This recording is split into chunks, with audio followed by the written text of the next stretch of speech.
Good morning if you're on the West Coast. On the East Coast, I think it's lunchtime for people and anything in between.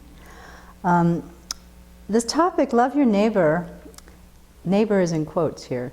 It didn't occur to me that this was also a Sunday when we're giving this talk, so I hope this doesn't push buttons for some people. And yet, this idea about loving your neighbor is so universal for every in a spiritual practice.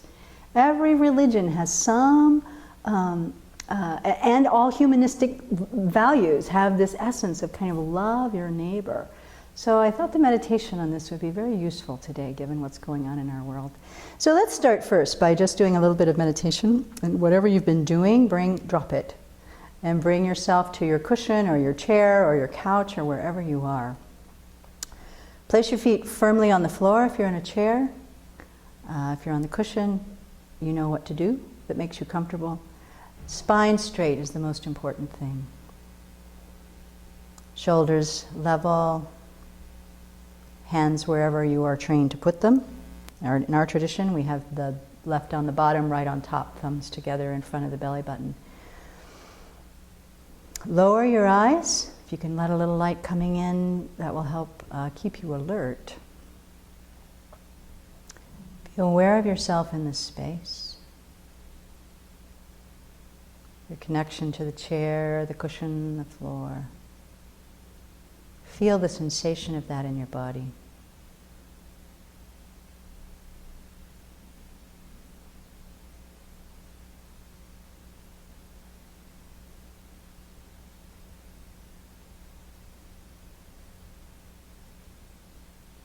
Bring your attention firmly inside your body, if you will.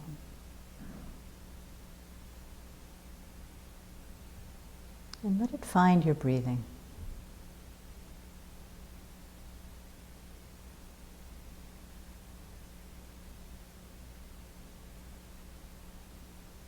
Take a moment to actually rejoice that you are breathing.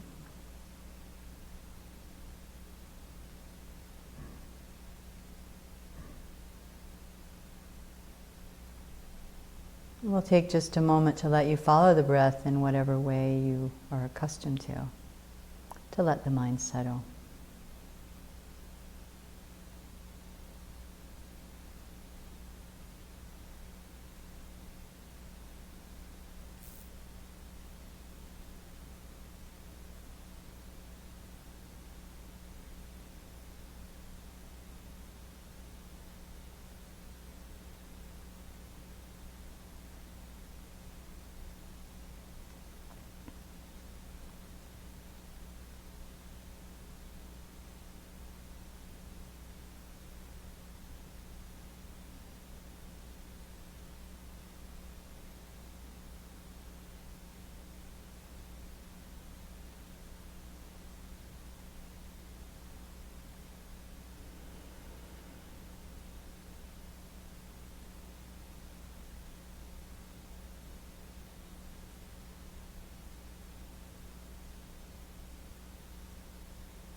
Let's set a motivation for our short time together today.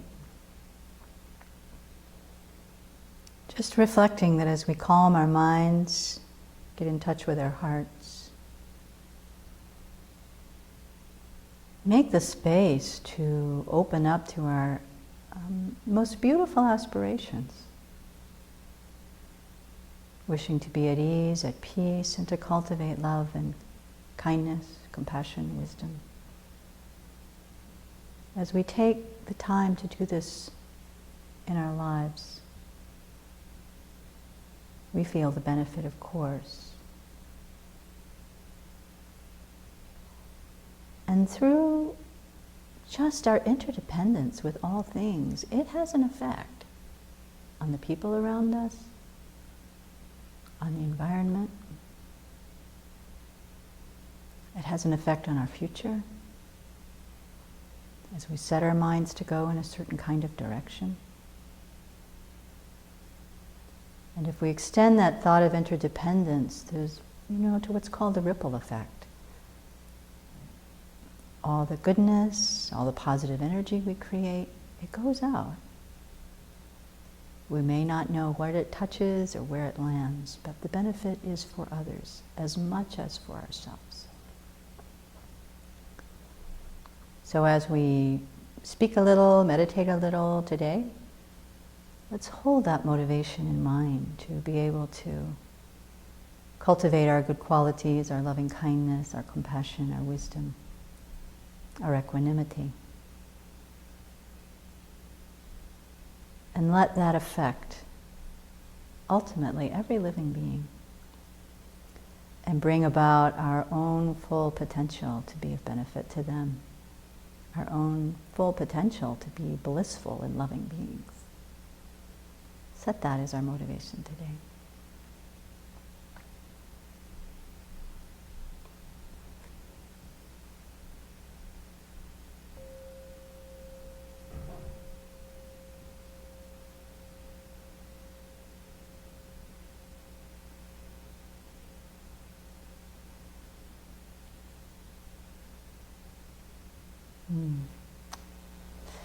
So this business about loving your neighbor, in quotes, as yourself, I think no matter what religion we were raised in, it's certainly the idea or that philosophy pervades our American culture anyway.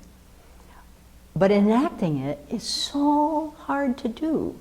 So we may have the concept, but if we look around our own lives, I think it's easy to see that not a lot of people know how to do that.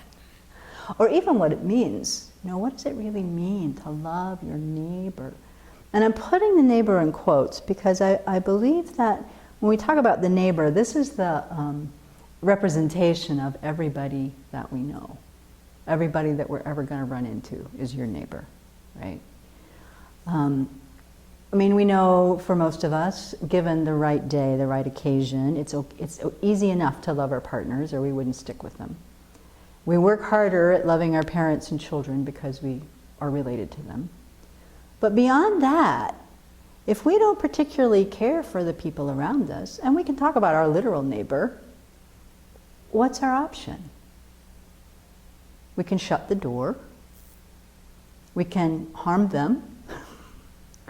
We don't have a lot of choices. I was thinking about how it is with neighbors. Sometimes it's really easy, literal neighbors. You borrow the sugar, they take care of your cat. Those people are easy to like. Easy. But many of us live in places where we don't even know the people next door on the left and right. We hear them come in at night, we hear them leave in the morning, we see their muddy boots on the front step. That's all we know about the people that are neighbors. And I think this makes people feel quite alone sometimes, lonely. And then there's the neighbor whose dog barks all night. Or the neighbor who complains because of what you're cooking in the kitchen, their smell makes them allergic. Or the neighbor who's always crabbing about your lawn, or is eating the trees, the apples that grow on your tree but happen to fall on their side of the lawn. Well, the more the tree grows to their side of the property, the more apples they're getting. The disputes between neighbors are numerous. Lawsuits, between neighbors are numerous. So in Buddhism, we have a similar concept. It's not stated so specifically, love your neighbor as yourself. It's more comes in terms of this practice of equalizing and exchanging self with others. And it helps us to begin to work with these people who drive us crazy that we're stuck with. If we keep slamming the door and hiding from the people that irritate us, pretty soon, who's left in our room? Me, and maybe the cat. That's it. And the cat is not as always responsive as we want her to be, right? So, as Shantideva has said, what can we do? We cannot change the whole world to make them into people that we like. Just as he says, if I were out, trying to protect my feet from thorns, I can't cover the earth with leather so that by stepping on it, my feet are not harmed. But I can put leather on my feet. If I put shoes on and walk around, then the ground doesn't harm me. So in the same way, if we're dealing with all these people that we have so much difficulty with, if we actually start to work with our own mind, develop our own sense of equanimity and then loving kindness that comes out of that, then it's like putting on shoes. We are at peace and in relationship with everybody that we come in contact with. So this idea of equanimity is very, very important in establishing a loving, compassionate mind. It's shocking, I think, to me, when we start to look at how much bias we actually have. I mean, if you're sitting in an airport, let's say, for example, and people walk by, have you ever noticed how your thoughts are like, how come they look like that? Why are they wearing that? Wow, that's a weird haircut. That person looks really tired. God, she looks older than I bet she is. Whatever our thing is, we have a commentary running about the people around us all the time. And what the teachings, especially from Buddhism, start to tell us is, well, wait a minute, let's turn our mind and look at what we have in common with these people. Look at what's alike. And when we start to look at what's alike, we start to get more even with the people who we like, the people who we ignore, and the people we don't like. So you could also have the question, now why would I bother to do this? There are some benefits. Definitely some benefits. One is the more we begin to cultivate this mind of even equanimity that starts to actually see how people are like me, then we start to be able to open our hearts to have some warm feeling towards them.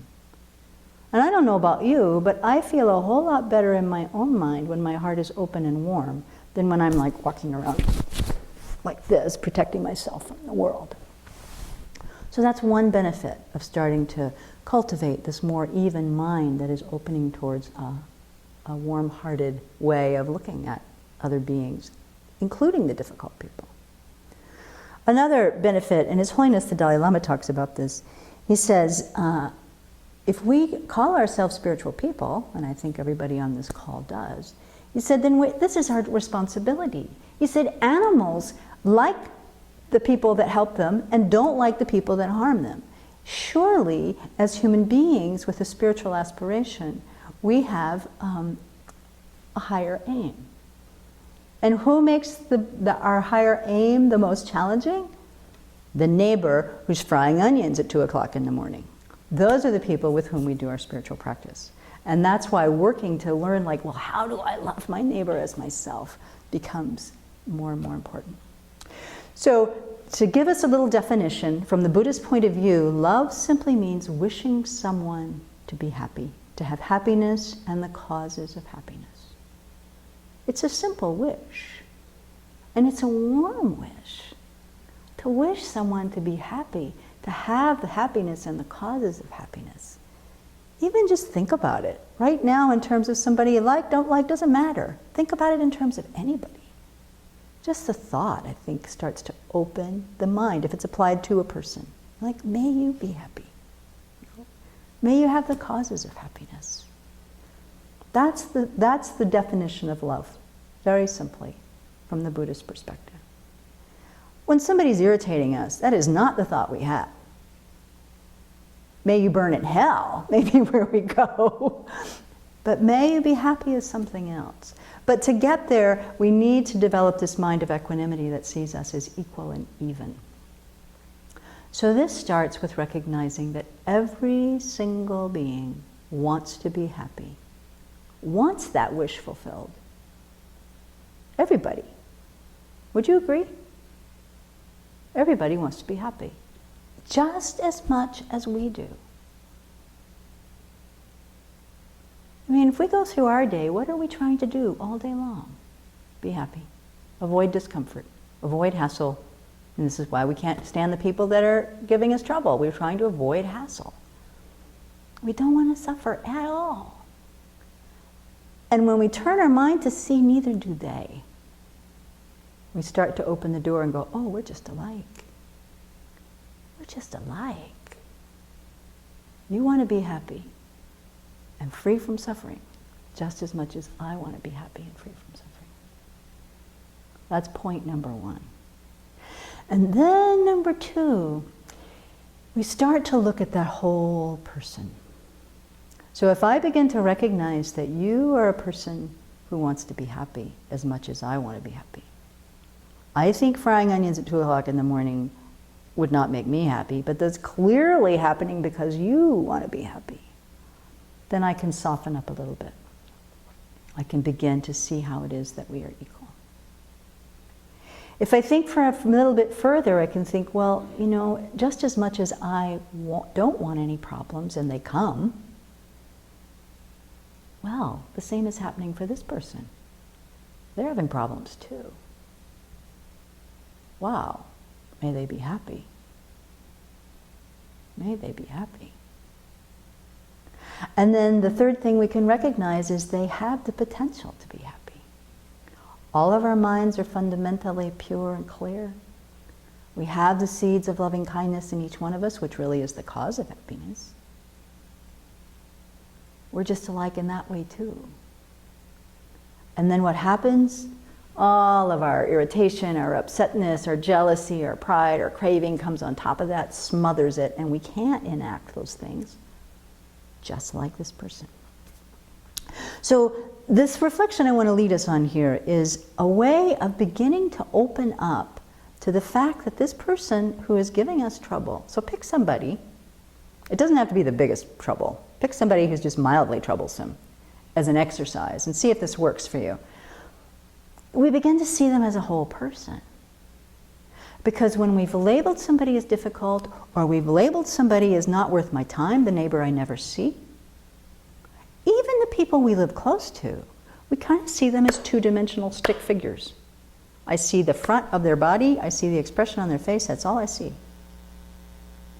But if I start to think, oh, they're trying to be happy. Oh, they're just like me. Oh, they don't want any suffering, and look how much suffering there's, so you can see it in their face. Wow. We start to see that this person has a life. This person has a whole history, a whole multi dimensions as much as we do. And this opens our hearts to them. So in this reflection, how to love your neighbor is a little bit of an experiment in using your imagination.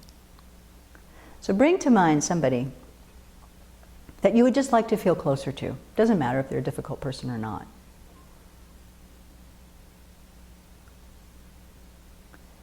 See if you can bring that person's kind of energy or presence or face, whatever connects for you when you bring somebody to mind, whatever seems most vivid. And first of all, specifically think, this person wants to be happy and doesn't want any hassle, just like me.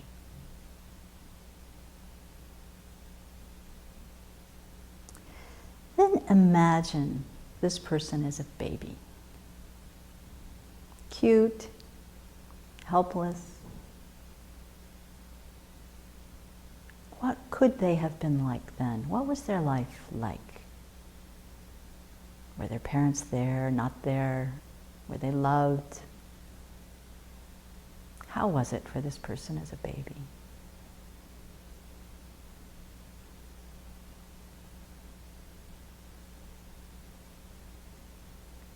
And imagine them as a toddler, or even a little bit older, starting to play on the playground and to relate with other kids.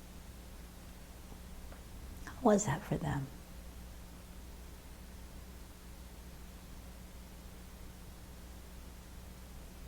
Imagine them in elementary school, starting to learn to read. That's maybe easy for them, maybe it wasn't easy. How was it in elementary school? Were they popular? Were they picked on?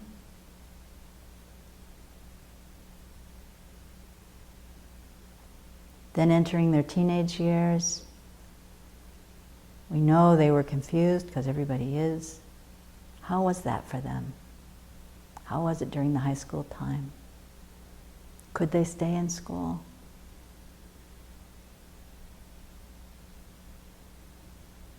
Imagine this person growing older and coming into adulthood, dealing with the identity issues.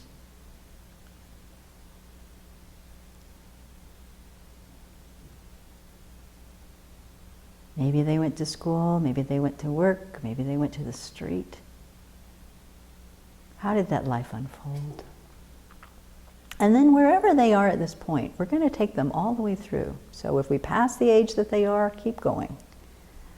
Because we're going to look at them in midlife. If you don't know the details, it doesn't matter. Were they married? Did they marry? Have children? Have a career? Not have those things? Choose not to have those things? Knowing, though, that just the way life is, in midlife they had struggles. Sometimes they succeeded, sometimes they failed.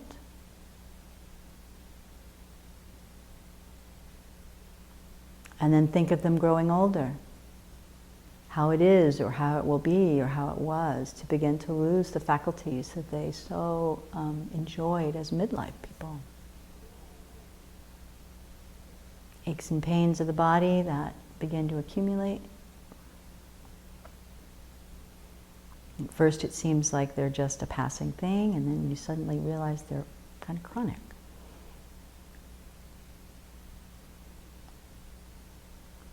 And then take this person into very old age. How it might be. Maybe supported, maybe not. Maybe healthy, maybe not. And right up to the moment of their death.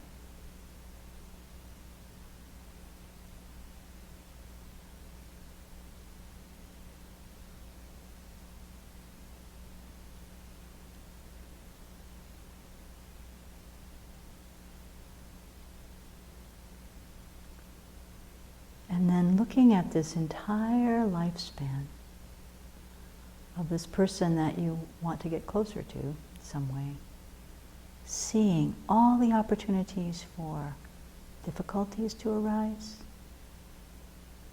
all the opportunities for pleasure to arise, all the opportunities where the pleasure passes, where things change, the areas of uncertainty throughout an entire lifetime.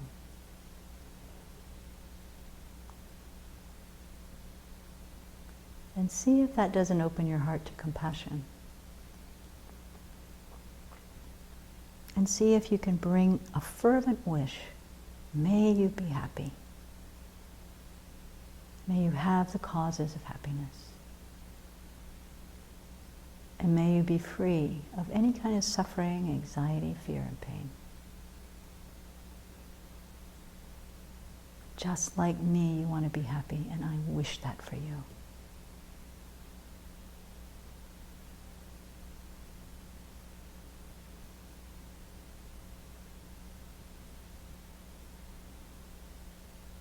And see if that wish also, notice the feeling in your own body, your own heart, your own mind.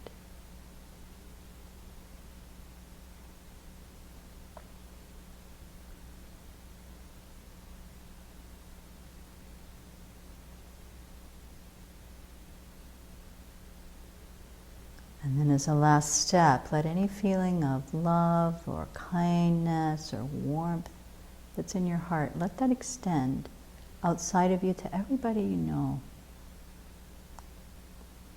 You can do it slowly, or you can do a big global expansion. May beings be happy.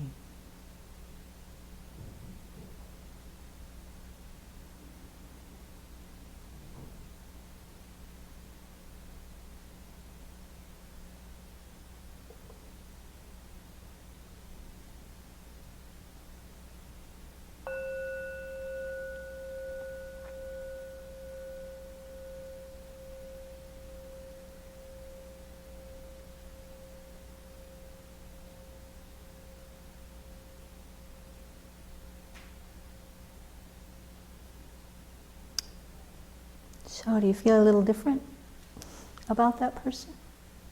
It's amazing, isn't it? So any questions or thoughts about that meditation?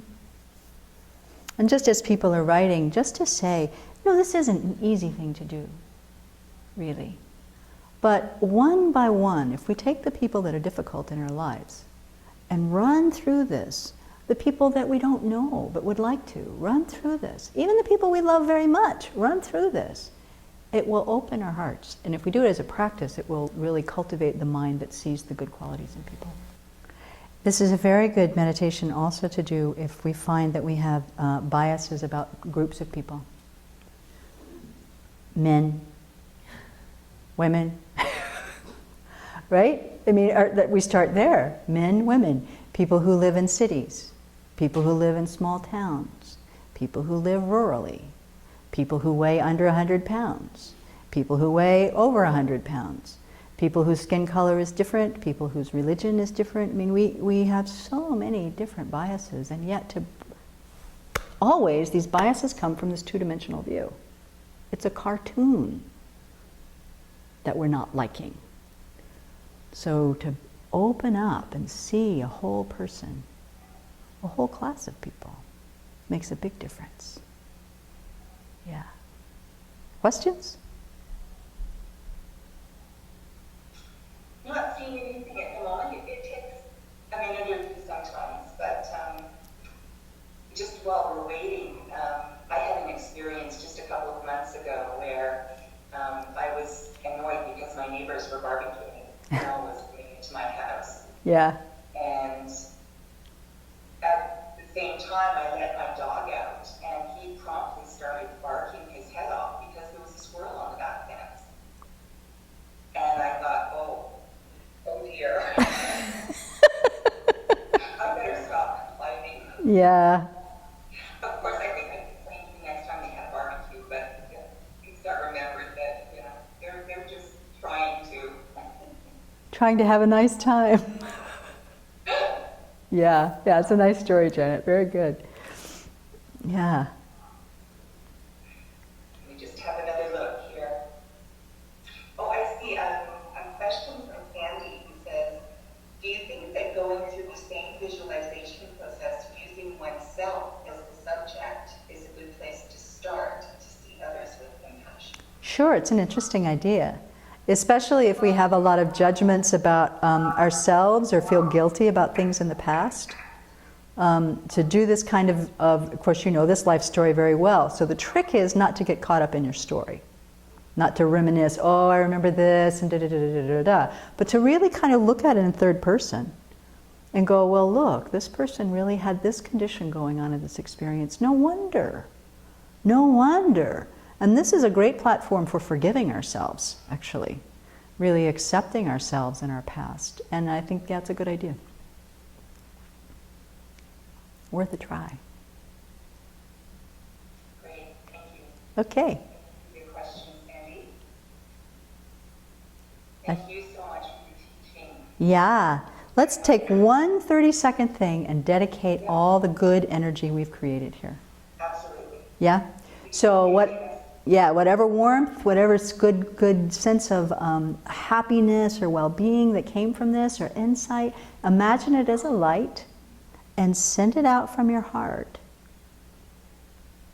Send it out to every being, every human, every animal, beings you can't see, and wish them all to be happy as a result of what we've done for this last half hour. And may that really come about. Yeah. Good. Thank you. Thank you so much.